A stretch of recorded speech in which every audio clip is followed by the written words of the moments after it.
புழுவு பூச்சி எல்லாம் நெல்லுதுமா பாவம் அல்லவா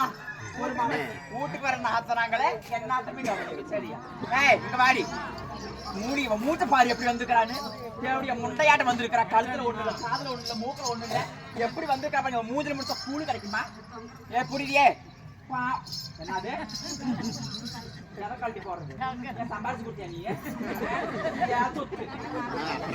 ஆமா ஆமா சம்பாரிச்ச இங்க பாரு இந்த ஆரியம் தான் இருக்குது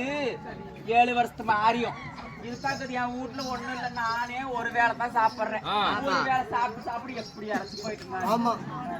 சரி பார்த்தா பாவமாக்குது எனக்கே எல்லாம் பரவாயில்ல நீ சாப்பிடு ஏதாவது பாத்திரம் இருந்தா அடியே அம்மா நான் பத்தியா மருந்துல விட்டுட்டீங்களா இல்லடியே மறந்துட்ட பத்தியா என்னமா ஆரியத்தை குடுத்துட்டோம் சரி அது கூழு காசத்துக்கு பாத்திரம் வேணும் ஆமா அம்மா நம்ம அலமாரியில தங்க பாத்திரம் பித்தளை பாத்திரம் வெள்ளி பாத்திரம் வெங்கல பாத்திரம் அப்படின்னு அடுக்கி வச்சிருக்கோம்ல எதுக்கு போய் எடுத்துட்டு வாடிங்க தங்க பாத்திரம் வெள்ளி பாத்திரம் எதுக்கு தங்க பாத்திரம் வெள்ளி பாத்திரம் எதுக்குமா அதெல்லாம் எங்க அண்ணனுக்கு ஒரு கல்யாணம் வரும் அண்ணன் முன்னாடி ஒரு மாசமா இருப்பா அவங்களுக்கு சீர்வரிசை செய்யறதுக்கு நான் வச்சிருந்தா இந்த எதுவும் இல்ல தரத்திரம் முடிச்ச பொண்டைக்கு தங்க பாத்திரம் வெள்ளி பாத்திரத்துல வந்து நான் சோறாக்கி தரணுமா உங்க வீட்டாளுகெல்லாம் வந்தா வாங்கி போடுறதுக்கு வச்சிருக்கீங்க இப்ப என்ன பண்ற கொடைக்கால்ல இங்க பாரு 1000 சில்லி உளுந்த ஓட்ட சட்டி ஒரு சில்லி கூட கம்மியா இருக்கக்கூடாது 1000 ஓட்ட கரெக்டா இருக்கணும் அந்த ஓட்ட சட்டி கொடைக்கால்ல இருக்குது அந்த சட்டி எடுத்துட்டு போ நாய்க்கு வைக்கிற சட்டி அதே தான் போய் எடுத்துட்டு போ அந்த 3 சில்லி எடுத்துட்டு கூட மொள்ள போய்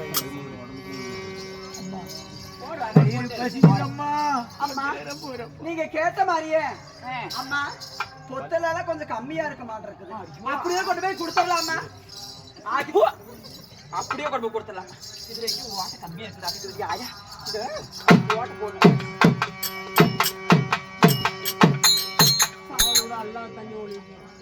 அம்மா இங்க பாருடி என் வீட்டுல பாத்திரம் எதுவும் இல்ல எங்க வீட்டுக்காரன் நானும் கடையில வாங்கி தான் தின்றோம் இந்த சட்டி தாங்குது சரி கூழ் காய்ச்சி குடி இந்த கூளை காய்ச்சி குடிப்பதற்கு விறகு இருந்தா அம்மா விறகு கூளை காய்ச்சலுக்கு விறகு இருந்தா கேக்குறாங்க என்ன இருக்குது நம்ம வீட்டுல சந்தன கட்டை குங்குமம் கட்டை ஜவ்வாது கட்டையில சொல்லப்பட்ட அந்த வாசனால கட்டையெல்லாம் இருக்குல்லவா அதை கொண்டு வந்து கொடுத்துட்டு போய் அதெல்லாம் எடுத்துட்டு வா உன்னை வச்சு அப்படியே எரிச்சு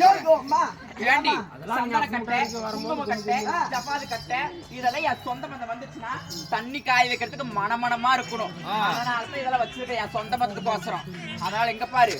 நீ என்னத்துல பண்ற வாழை மரங்கள் பாரு பச்சை வாழை மரத்துல அது அடிமரமா தான் இருக்கணும் மேல் மரமா தான் கூட காஞ்சு போயிருக்கும்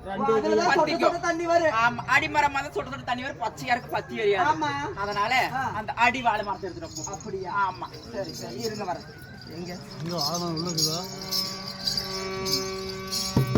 அம்மா நீங்க கேட்ட மாதிரியே நான் வாழை மட்டும் கொண்டு வந்திருக்கிறேன் சொட்டு தண்ணி ஒழுகுதுமா என்ன விறகு யாரா கொடுக்க முடியுமா விறகு யார தர முடியுமா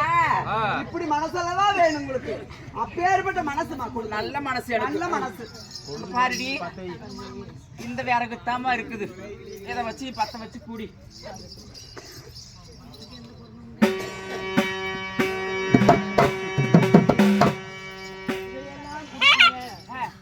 உங்க கையினாலே இந்த கூலை காசி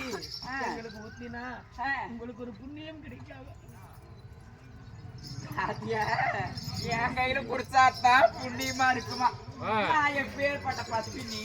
பாத்தீங்களா இது 10 வருஷம் பத்தாதான் பாப்பாலே பத்தி இருக்கு ஆமாமா சொல்லிக்கிட்டாங்க ஊருக்குள்ள வரும்பொழுது சொன்னாங்கம்மா எங்க அந்த ஊதாங்கோல இல்லக்கா எடுத்துட்டு வர எடுத்துட்டு வா பாக்க போட்டி காலாத்தி கல்லேடுப்பு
நான் பார்த்தாலே பத்தி எரிஞ்சு வாழை மரம் என்ன நானும் ஊதுறேன் என் வீட்டுல நான் கை நோகாம கால் நோகாம வளர்ந்தவன் நானு. சரி, அதனால என்னால ஊத முடியாது, பத்த வைக்க முடியாது. அவளையே பத்த வச்சு திங்க சொல்லு. அம்மா அவங்கனால முடியாதா? நீங்களே பத்த வச்சு கூட காய்ச்சி குடிச்சுக்கோன்னு சொல்லிட்டாங்கம்மா. சீனாதவள் வந்து விட்டாள் என்று சொல்லி, ஆமா சீனாதவளுக்கு வாழை மட்டை வாழாத வந்து விட்டாள் என்று சொல்லி, ஆமா இந்த பச்சை வாழை மட்டையை அறுத்து கொடுத்து இத பத்து என்றால் எப்படி அம்மா பத்தம்? அம்மா கூளை காய்ச்சி குடிச்சுக்கோன்னு சொல்லி கொடுத்துட்டாங்க.